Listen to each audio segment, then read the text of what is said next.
Welcome. Our guest today is the Superintendent of the Glasgow Electric Plant Board, Billy Ray. We're going to discuss the formation, the purpose, and other things about the plant board. And my first question is, how and when was it formed?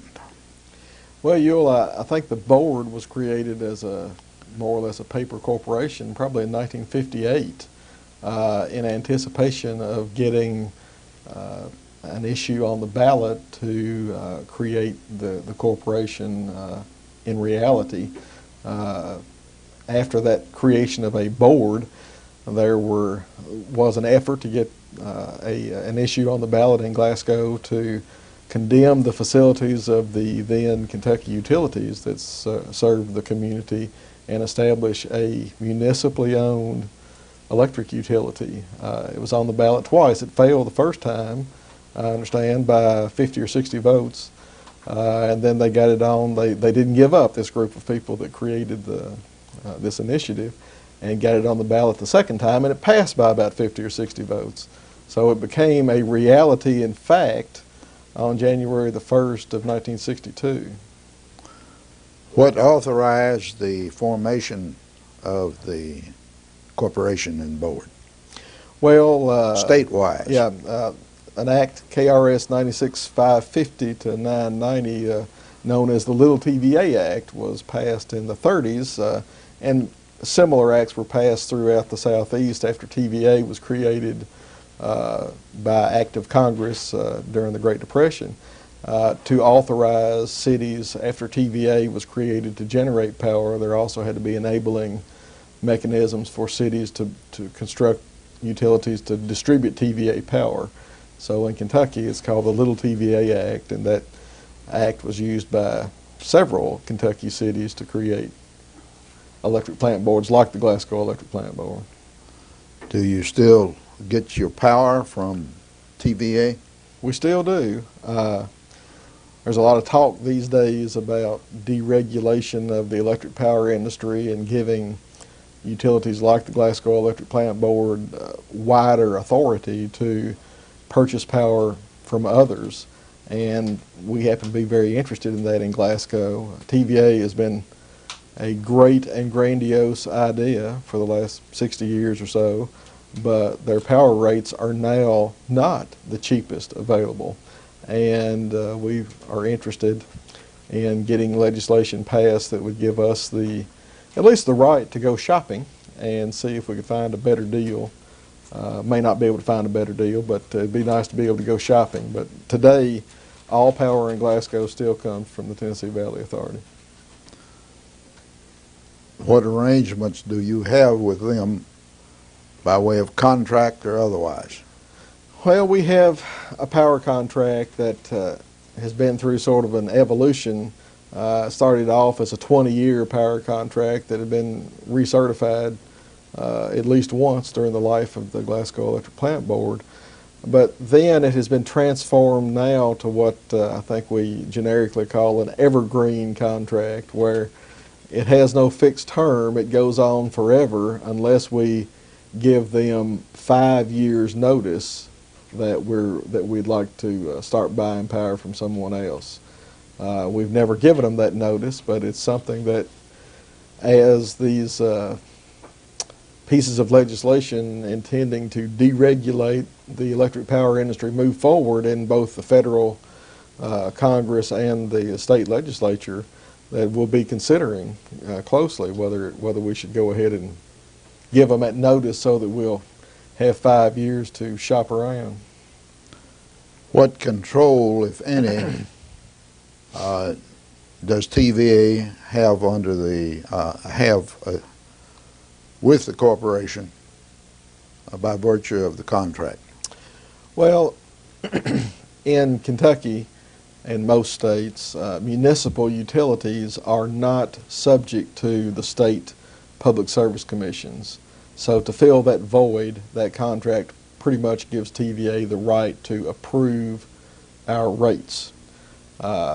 they don't dictate what our rates will be, but if we want to make a rate adjustment, we have to submit the justification for that to TVA and get their approval on it. That's the way the law stands right now, the way that contract stands. They also have some control over our accounting, or at least they force us to provide them with a monthly report of our activities.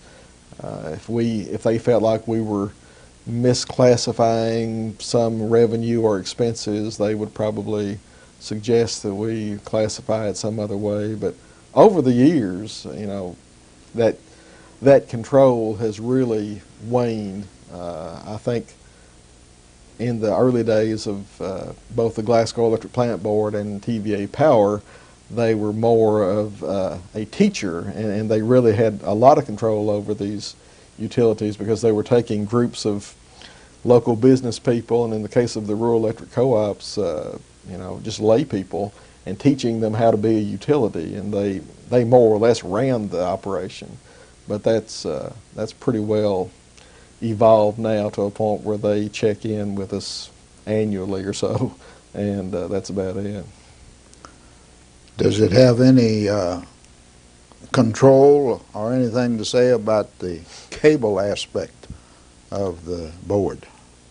Not really. They have tried over the years. When we got into the cable TV business, everybody, it seemed, wanted to step up and come up with a reason why we shouldn't do that, and TVA was one of the early ones that tried to convince us that we really shouldn't do that we were just supposed to keep people's lights on. And I think a lot of that was based upon their interest in keeping 160 distributors of TVA Power like a bunch of sheep, all herded together and all of them doing the same thing, so it was easier for them to regulate us or keep up with what we're doing. And when we kind of started wandering off saying, we don't like doing that anymore, we want to do some other things, it became we became kind of a problem child, I think, for TVA. And while today they had never figured out a way to tell us not to do it,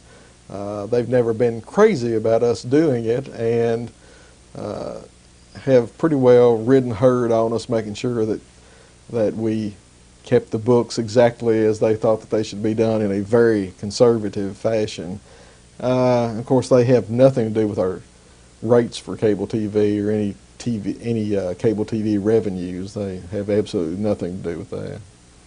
And you've been talking about rates formally here, and you're talking about electric rates insofar as TVA is concerned. Right. Yeah, we have to get electric rates approved by TVA, but all the other businesses that we're in now, cable TV and internet access and all that stuff, TVA has nothing to do with that.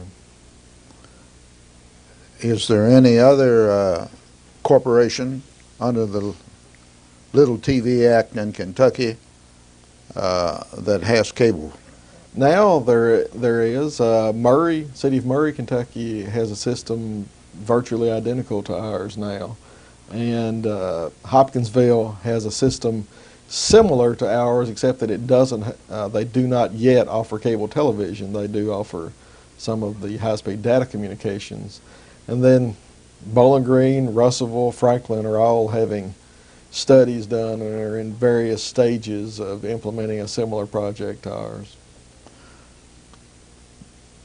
Corporations have stockholders.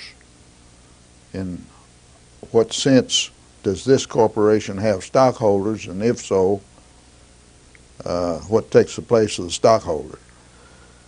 Well, we only have one stockholder, and that's the City of Glasgow. It's a municipal corporation owned lock, stock, and barrel by the city government, the City of Glasgow. So you could either color it as having one stockholder, or you could color it as having over 14,000 stockholders if you want to count all the citizens of Glasgow. And that's generally, that's the way this board tends to make its decisions, is with the assumption that we have 14,000 stockholders, and that they speak through the 5 people that are on the board of directors. And even though we're not delivering dividends to them the way that a private corporation would hope to deliver to private stockholders. We hope that we're delivering de facto dividends in the form of reduced rates for services that people need, lower than what they'd be paying otherwise. So, in a way, it's a dividend. What control, if any, does the city have over the corporation? And what reporting, if any, does the corporation have to make to the city? Well, the only ones required by the little TVA Act is the control. To answer your first question, the control is that the board of directors is appointed by the city. The mayor nominates board members to the Glasgow Electric Plant Board, and the city council affirms those nominations.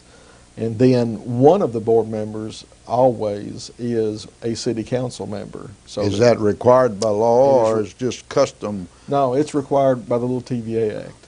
It stipulates that one of the board members would be a city council person, so that you have that direct line of reporting from our board meetings to the city council meetings if any of the city council members want to know what's going on. And then we annually provide them with a copy of our audit so that they're kept up to date on our financial records. And then also there is a considerable revenue interest in that the little TVA Act also stipulates in lieu of tax payments. You know, when these municipal utilities were created, there was a great hue and cry that there would be much less revenue to the government, to the taxing districts, because these entities were tax-exempt municipal corporations. So there was a piece of legislation included and a formula that calls, we are tax-exempt, but we have to pay payments that are called in lieu of tax payments. And that formula is fixed. It's based upon the value of the poles and wires and facilities that we have, or our plant, and that results in a large amount of taxes, tax revenues going from the utility to the city government, the county government, the city schools, the county schools, the library, and the state of Kentucky. And then finally, just reporting. Obviously, we're at the beck and call of the city. Anytime they want us to show up to do something, we're there. We're obedient. We understand who owns us. I've had people ask me in the past, why is it that the city has to pay electric rates to the board when it owns it? Well, I think the simple answer to that is that we don't make the electricity here. We buy it from TVA, and the city pays a rate that allows us to buy that power from TVA and distribute it, take it from TVA and get it to the various city offices and to street lights and what have you. What the city pays for street lighting is obviously a considerably reduced rate over what you and I pay at our homes, but if the city didn't pay its bill, it would just mean that everybody else had to pay more, because those costs are fixed. So that would be a de facto new tax on people, and the city government, I think, is very good about being straightforward about what their taxes are and not hiding anything through increased electric rates. Now, you've already referred to the board. Just explain the board's authority and what it does. Well, the board, as I said, is appointed by the city council. There's 5 members on that board. They meet monthly in public meetings and set the policies. All the policies of the electric plant board are set by that board. They set the rates, and they set the budgets, and they hire and fire the superintendent, me. And that's about the extent of it. How often do they meet? Monthly, fourth Tuesday of the month. For what term?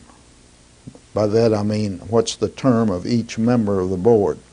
The Little TVA Act prescribes 4-year terms. They're staggered. One term expires each year, with the exception of every 2 years. You have 2 expire because the city council person is appointed, or their term is coterminous with their term as a city councilman. So whoever is on the board as a councilman has to be reappointed with each council. Right.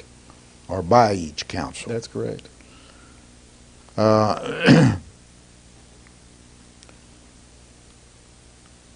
Has there been many changes insofar as the constitution of the board is concerned over the years, or has it been consistent? I've been here 18 years now, and the board I'm working for now is, with the exception of one person, is the same board that hired me. So it has been consistent. The mayor has reappointed those people. We've always, it seems, been in the middle of some big controversy that I think the mayor has generally always wanted to leave the same people on there that got into the fight to finish it. And I don't know if we're ever going to finish our fights or not. Who are the present members? Robert A. Lessenberry is the chairman of the board. Norma Redford is the secretary of the board. Jack Goodman is the city council representative. John Day Dickinson is a board member, and Don Doty is a board member.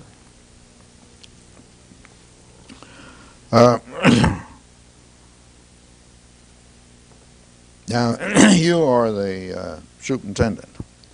You're appointed by the board. Correct. Do you have any term, or you just serve at the pleasure of the board?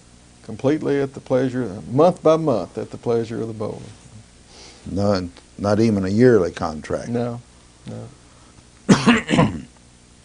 Now, how many departments do you have? Administratively now, we're going to get into the administration. Well, I have a pretty flat organization. I have about 6 people that report directly to me, but each one of them is not really a department. I think generally when I think about departments, I think about accounting, electric, cable TV, and land. So really 4 general divisions of our operation. Who's the head of each of the divisions? Well, let's see. The finance manager is Jim Searcy. He's over all the accounting operations. Chappie Rice is the manager of our cable TV operation. The electric operation is really not just one person. It has a customer service manager, Bill Anderson, has an operations manager, Terry Catt, and an engineering manager, Todd Barber. Then the LAN operation, or the internet operation, is managed by a young man named Wade England. And then also we have another fellow, Mike Pettigo, who is our chief technician over all the broadband plant. And all those people report directly to me, and each one of those has from 0 to maybe 7 or 8 people that report to them. So we don't have a real deep military style reporting system. It's a pretty flat organization. Who employs them and has the power to fire them? That's me. And the board has nothing to do with that. Well, on paper they don't, but I'm sure they could. I'll listen to them very closely, but on paper they set the budget, and I do the hiring and firing. And of course, if they remove the budget for employees, that would make it a little difficult for me to do any hiring. You mentioned two-way cable a while ago. Explain it. Well, that could take a while, and I'm not the biggest wire head around here either, but I think everybody knows that in the mid-'80s, we became interested in having a telecommunications system that could supplement our electric system. We had a vision that selling electricity would evolve over the next decades, and that there would be a need to meter electricity in a different fashion than we had in the past, and that required a telecommunications system to do so.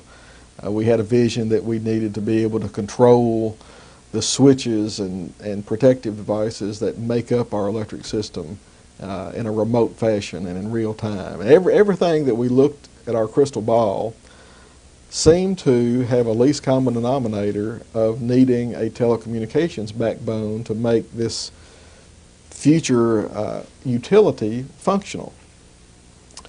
As we looked at that and started to study the economics of building that network, it's obvious that our vision would be difficult to fund by itself, and we just really stumbled on the fact that this network that we wanted to build was also capable of carrying cable television. And everybody that lived in Glasgow in those days knows that no one was happy with the cable TV system in Glasgow, and we just added those things together to create this project to build a broadband network throughout the community to touch every home that was buying electricity from us. In the early days, you asked me to explain it, it was a purely coaxial cable-based network. Nothing particularly new technology about it. It's, carried RF signals within an enclosed conduit, and those RF signals were modulated to do a number of different things, from carrying cable television to carrying telemetry from our substations and doing electric metering. And then, of course, everybody knows that we found that it could also carry high-speed internet and data traffic and even telephone. As we began to utilize that system to its maximum capacity, it has now evolved where that it is a combined system of RF signals only in neighborhoods of about 300 homes. And now the lion's share of the traffic, the hard work of carrying the traffic around, is done by fiber optic cable.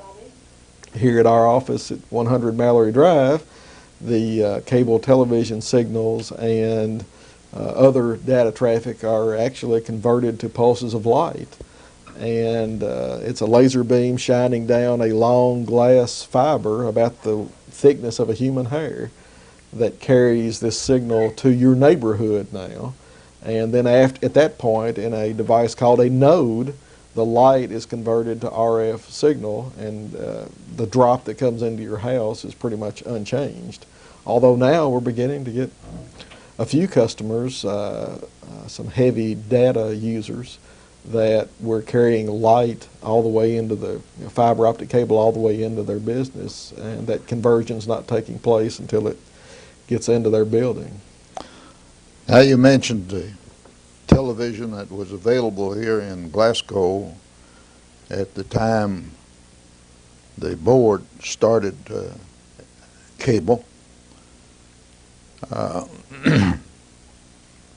Did it have two-way transmission or single transmission? Well, we weren't particularly privy to what they had, but I think they would have claimed, and they had some limited amount capability from a few locations to do two-way transmissions. And as we built our fully bidirectional network, they enhanced that network where that they could do some of that too. In a classic case of competitive one-upsmanship, they had some capabilities there, but the network that we put in was conceived from day one to be a bidirectional network, not just a cable TV system, but a network capable of carrying signals in both directions. And in those early days, in 1987 and 88, we didn't really know what those signals were going to be. We just kind of had a hunch that we ought to have that, and that hunch has turned out to be very very luckily on the mark, because that's really been the secret to our success. And what year did you start the cable? We started construction in the fall of 1988, and it was complete enough to begin offering cable television product to a few customers in May of 1989. Did the competition take any action to prevent you from going into the cable business? Well, yes, they they threw everything but the kitchen sink at us. They promised that they would, and they made good on the promise to be fierce competitors. But before they were fierce competitors, they were fierce litigants, in that they filed a number of legal actions to try to stop the construction of the system. The first one was a federal complaint, a multi-count federal complaint that, to my recollection, was also filed in 1988, shortly after we started putting cable in the air. And as you well know, that proceeded through a number of pre-trial motions, but never got litigated.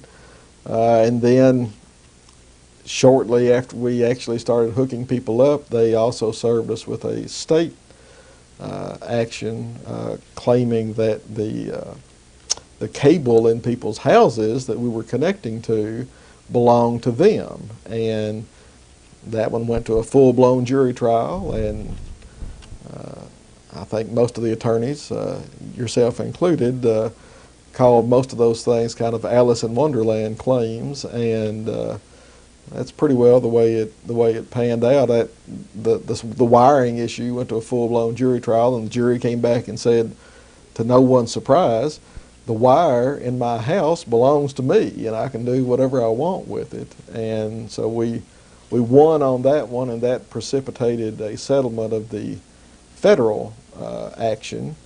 And then not long after that, in fact in '92, the Federal Cable Act incorporated the findings of the Barron Circuit Court and pretty much dictated to all cable companies that the wiring in people's houses belongs to them, and that has been an element of a number of competitive cable systems that have taken root across the country. That one of the foundation issues is that if I build a competitive cable system, I can get access to the wiring in people's houses. Insofar as rates were concerned, did it have any effect, that is, the board getting into the cable business, did it have any effect on the rates of the competitor? Oh, most certainly. That was after filing litigation. The next competitive strategy was to starve us to death through low rates. We launched our cable television product against their product, which in 1988 was about a 26-channel package that sold for $14.25, as I recall. We launched a 50-channel package that we were going to sell for $13.50. So we thought we would get market share because we had more channels and were a little bit cheaper. They responded by adding just as many channels as we had and lowering the rates to $5.95 a month. And that caused us in those early months to struggle considerably, trying to, first of all, dislodge a powerful incumbent cable company, but also to dislodge them in the face of them having the same or more programming than we had and charging only $5 a month for it. So it was a considerable struggle for us, but the benefactor has always been the economy in Glasgow. You know, every bit of the rate struggle, which continues today, is a dramatic economic engine for this community. Well, but by them lowering their rates, it ultimately had a good effect, I think, on the board because they finally decided they couldn't afford it. Correct? Decided we couldn't afford it. I don't know. No, the competition decided they couldn't afford it, which set up the possibility of buying it.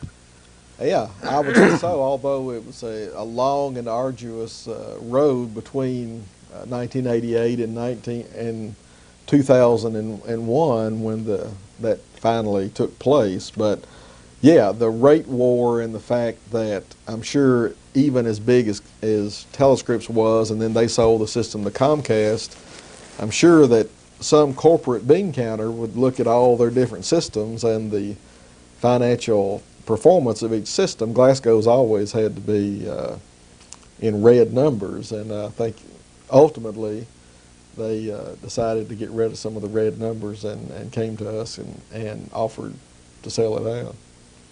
And the board bought it. That's right. They came to us, the very first meeting was on November the 1st, 2000. I remember it distinctly. It was in this room. And they came to us, asked if they could meet with me, and it's the first time I had ever met with anybody with Comcast since they bought the system in 1997. And they came in and said, Glasgow's system, this competitive system, really doesn't fit in with our game plan very well anymore.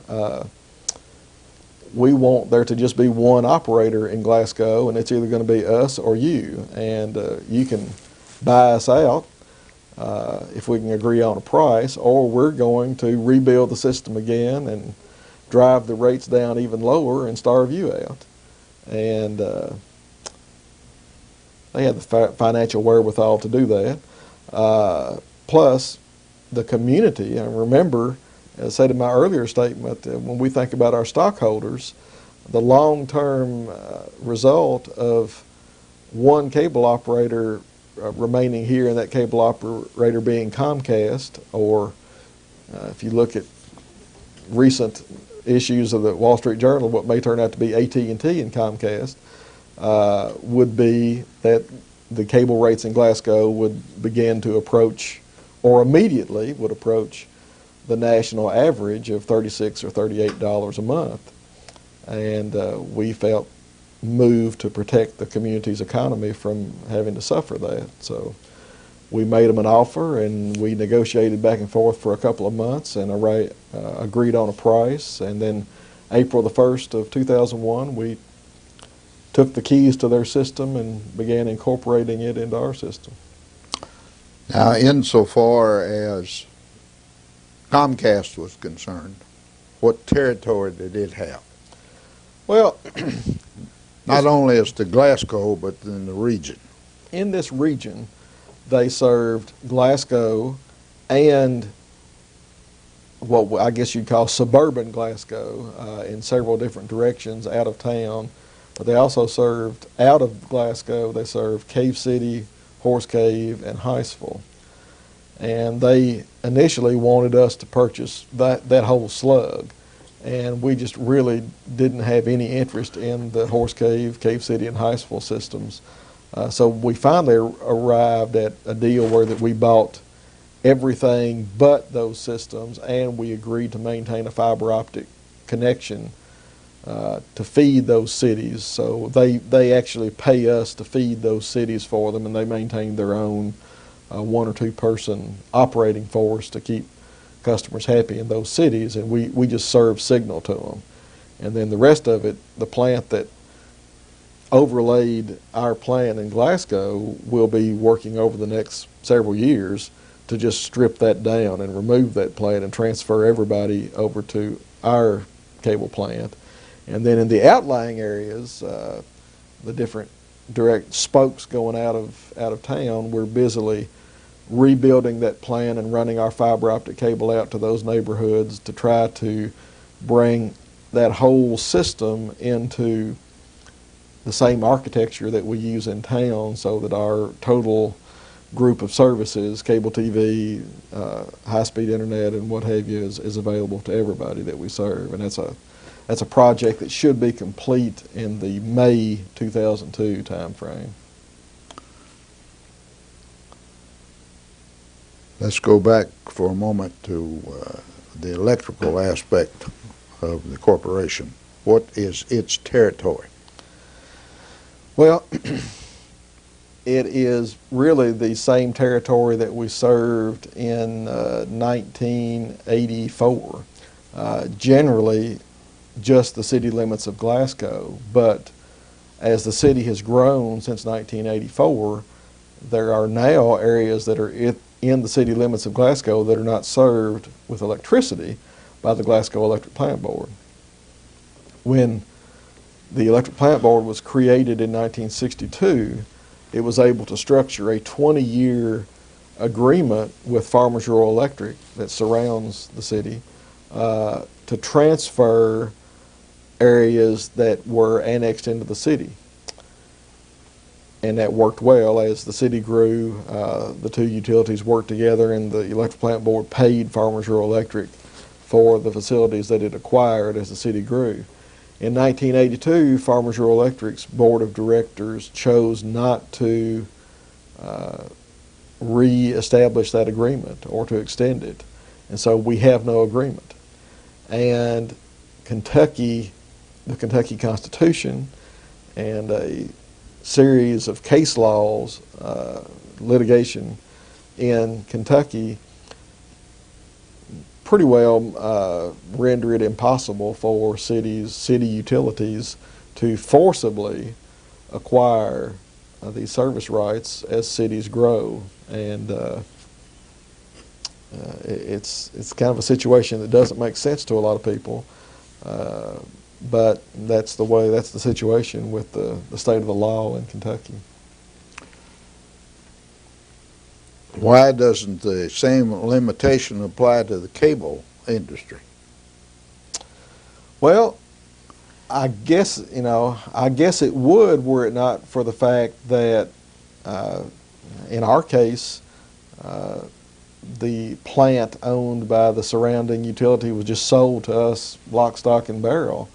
I don't think that there would be anything different were it just the matter of the city growing and us trying to dislodge an incumbent operator. Also, the plant itself is such that in cable it is a lot more technically feasible to have multiple operators than it is with electric. The electric distribution takes up more room, and it has more safety clearances required, and to just go ahead and build two systems to overbuild like we did with cable TV just wouldn't be wise or economically tractable, and it certainly wouldn't be aesthetically pleasing. Are there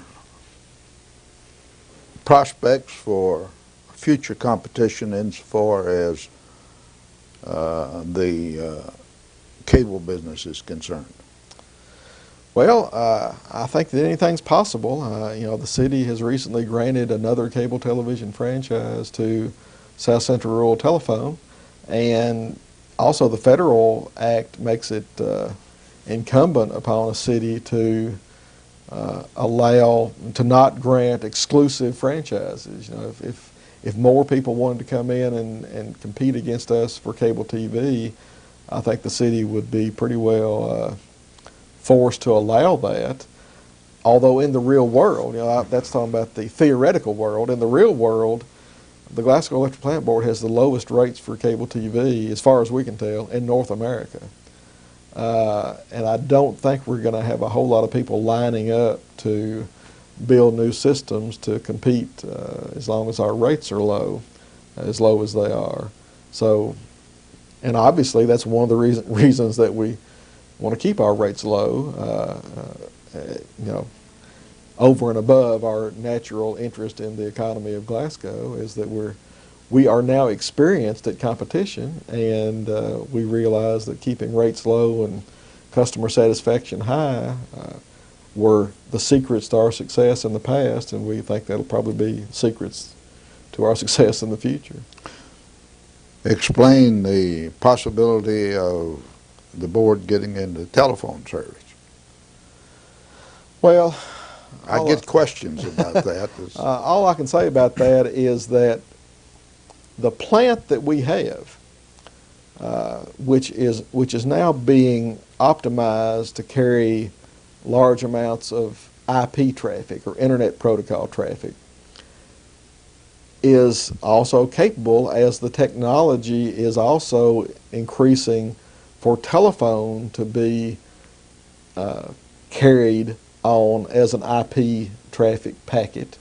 It's a natural possibility that if we've got a pipe that's capable of carrying a lot of IP traffic, and if telephone begins to transition itself into IP protocol, that it's something we'll have to look at.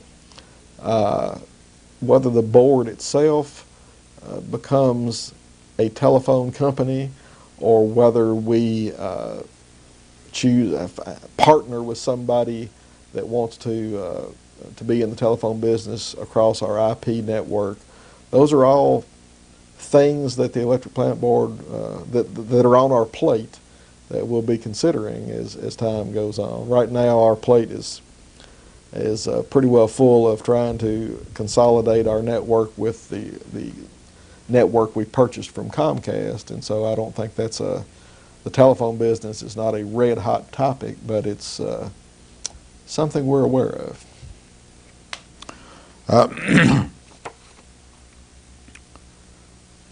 Let's talk about the cable business a little more.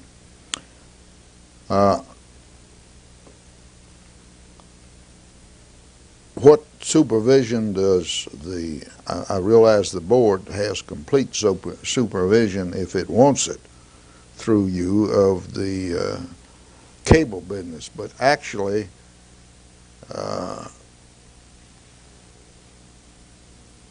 they permit, or it permits, another entity, if you want to call a committee an entity, to to participate in the cable system. Explain that. Well, since the Electric Plant Board is a quasi-government entity, one of the first things we did, in fact, even before we put a foot of cable in the air, we decided, on advice of council, that the programming, the things that are on the cable TV system, should not be chosen by the Glasgow Electric Plant Board, because the peril of crossing over the First Amendment to the Constitution and the restrictions on the government censoring what we say or do. So we spun off a cable television programming committee that meets monthly, as well as the Glasgow Electric Plant Board, and they actually control all the pictures that people see on TV from our system. The Electric Plant Board holds the purse strings, and they say, we're willing to give that programming committee this many dollars to buy programming, and we're willing to allocate this many slots for you to put programming on. Now, you all go forth and populate those slots. So while it is I think that it's a feature that is brought about by government's participation in this business, but it also turns out to be a very customer-friendly way of doing things. You know, as you see this consolidation in the cable TV business, the decisions about programming today are being made further and further from communities like Glasgow. So Glasgow winds up with a pretty unique decision-making process brought about by the legalities of the system, but in fact it turns out to be a very customer-friendly way to do things. You know, people that want to see a channel on TV in Glasgow has an audience that meets once a month in a public venue, and that they have a way to lobby that group and make their wishes heard. It's a pretty neat way to do the business, actually. How many members on the committee? There are 7 members of that committee. I serve as I serve as the chairman of the committee, and also I am the liaison between that committee and the Electric Plant Board. in much the same way that Jack Goodman is presently the liaison between the Electric Plant Board and the City Council. And we just stole that that model from the little TVA Act for that committee.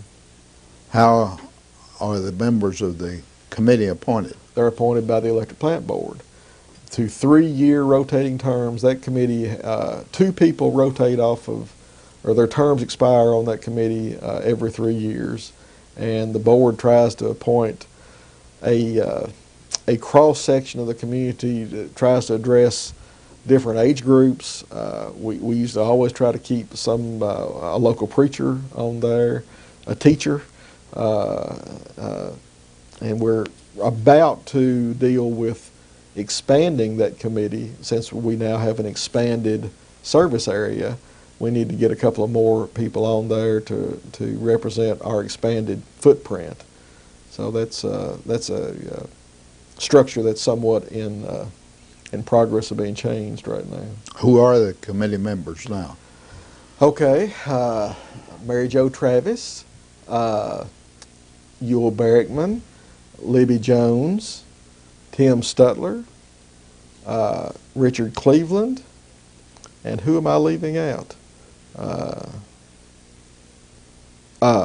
Dotson, as well as me for the chairman.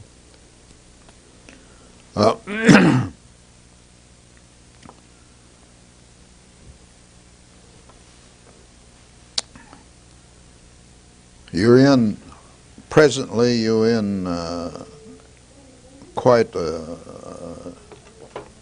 field of expansion and improving the fiscal assets of the system. Explain a little of that and what the purpose is and why and so forth. Well, the cable system that we acquired from Comcast had not been materially upgraded in a number of years. And as the technology had marched on and as our customers began to expect our high-speed data services in parallel to our cable television services, their system was just incapable of carrying all that. So what we've done is gone out every place where they served outside of our service area, out of our original service area. We've had to run fiber optic cable to in that direction and divide that area that we acquired up into what we call nodes of about 300 homes, and working to get our signal out into the neighborhood, and then slowly pole by pole going and upgrading their plant or supplementing it or just removing it completely and starting all over again. But in whatever fashion had to be done in that neighborhood to convert the old Comcast cable system to the same architecture as we use in town, so that it is capable of carrying both our expanded number of channels, our high-speed internet product. We have a new product that we call our Power Digital Package, which is a digital TV package that gives people another 27, 28 channels of video, as well as 40 channels of music, as well as a cadre of pay-per-view movies and multiplexed premium services that, again, required more bandwidth than their old system would support. So as our goal is to be able to offer the same product to every person that we serve, no matter whether they are just off of the square on Main Street in Glasgow proper, or whether they are almost at the lake on the Beaver Creek Boat Ramp Road or something like that. We just have a greatly expanded area that we're trying to cover now, and but we do want to make sure that the system is the same in all those areas, and that means that people are. The one thing that everybody is experiencing is the relocation of the channels. We relocated all the channels for everybody back in August to try to make it ultimately simpler for customers because of the old technology that we had used, where you had one programming lineup if you were using a converter and a different lineup if you were using a cable-ready TV. We did away with that. It was in the interest of making things more convenient, but in that process, people had to deal with a channel change. And then neighborhood by neighborhood in these outlying areas, as we are upgrading that plant, when we completely upgrade the cable that's feeding a specific house, and this may happen on a day-by-day basis, when they get home that night, they're going to have a different channel lineup than they had when they left that morning. And that is a confusion factor for people, and we regret that. We wish there was some other way to get around it, but there isn't. There simply isn't. And the way people live their lives today, the way so many people work out of the home, we have not been able to find yet the best way to notify people that we're going to be making that change. Even if we had enough people, and we don't have enough people to go door to door and knock on doors and tell people what's going to happen. Even if you try that, most of the time, or a large percentage, 70, 80% of the time, you don't find anybody at home to talk to. So it's just something that until May or so, as this reconstruction progresses, when we're working in your neighborhood, there's going to be some day when you come home from work and your channel lineup will be changed from the old Comcast lineup to the new electric plant board lineup. But at that same time, that'll mean that you can get the new digital package, or you can get our high-speed internet product, or any other services that we may launch in the future. I want to talk a little bit about the speed and so forth that you can dispatch messages. I know from, I know from two of my children that travel quite a bit all over the country, that they talk about you've got the best and the fastest mode of transmitting messages in the country.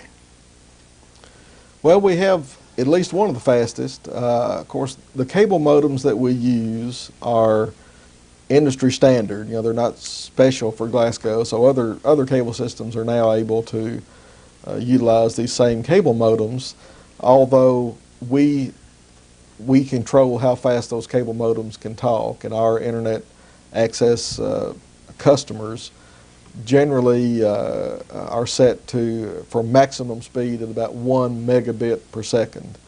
That's 1,000 bits per second, which is roughly, a phone connection is normally at its very best perhaps 50,000 bits per second, or those aren't exactly perfect comparisons, but for talking purposes, you're talking about 20 times faster, something like that, than a phone modem.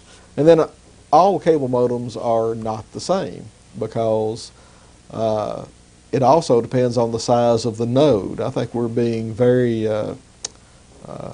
efficient in splitting our nodes up into roughly 300 homes per node, and the smaller number of homes on a node, it's like the old party line days with telephone. The fewer people on there, the more likelihood of you getting high-speed traffic through. So yeah, we're among the fastest in the country. We certainly are the cheapest. So price for performance, I don't think that anybody would be able to better us in North America. And then that's just the generic cable modem. One of the most exciting things is that businesses in Glasgow that need to talk faster than that, or that need their own private line between two businesses in Glasgow, or between a business in Glasgow and a business in another community, we're now able to run direct fiber for those businesses. And those are running, we have several businesses in Glasgow that are talking at 100 megabits per second, which is native fast Ethernet speed. That's what you're probably in your law office would talk from one office to the one next door to it, or from your machine to the file server. We're able to do that now point to point. The hospital has a 100 megabit connection, and all the city offices have a 100 megabit connection. And we're now just starting to dabble with creating the fastest product, which will be probably a 2 gigabit per second, 2,000 megabits per second around the community, that will be able to, as big businesses need to talk faster and faster, we'll be able to accomplish that as well. So, yeah, we're very proud of the speed that we're able to do this, and this. It's recognized in the country. Yes, it is. It's definitely recognized in the country. Oh, yeah. No doubt about that. I have people asking me how it is that certain businesses here in Glasgow are advertising on certain channels. Well, I'm glad you brought that up. I might have forgotten that.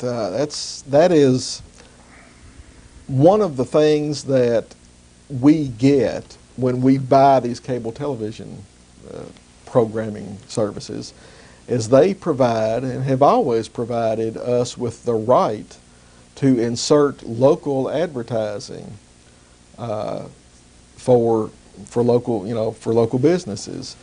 We had not utilized that until about a year or so ago. Several reasons, until we had enough customers, you didn't have enough eyeballs to make it viable. But now that we've gotten so many customers, and in fact we have all the eyeballs now, it's a very viable opportunity for us to enhance our revenue stream and enhance these local businesses that need to advertise on television for our local customers. So it's something that we produce those spots, and we have the technology to insert those spots in, and we sell those to local businesses. We're about to run out of time, so we'll get back to maybe the major issue of all of it. You referred in the beginning, as far as cable was concerned, it was operating in the red. What's the situation now? Luckily, it all operates in the black. Not very far in the black, and we get some criticism from other cities that are thinking about doing this. About, gosh, it just doesn't seem worth it. You're not making enough money to make it worth doing. But this board has always used this organization as kind of an economic militia to try to defend the local economy from having to bear more than it should in the cost of these services. We could make these services very profitable, but it would be at the expense of the local economy. It would take more money out of the economy, and we were created to make life better for the people of this community, and we're trying our best to free up money in the economy and keep people with extra money that they can spend at local businesses and pump up the local economy instead of taking it out to pay to us for cable TV and other services. I thank you for appearing on this program. I think it's been very informative. The public doesn't know all the stuff that was covered here, particularly people who moved in here and weren't here when the fighting started. So thank you very much. You've done an excellent job, and we wish everybody a happy and prosperous New Year. Thank you.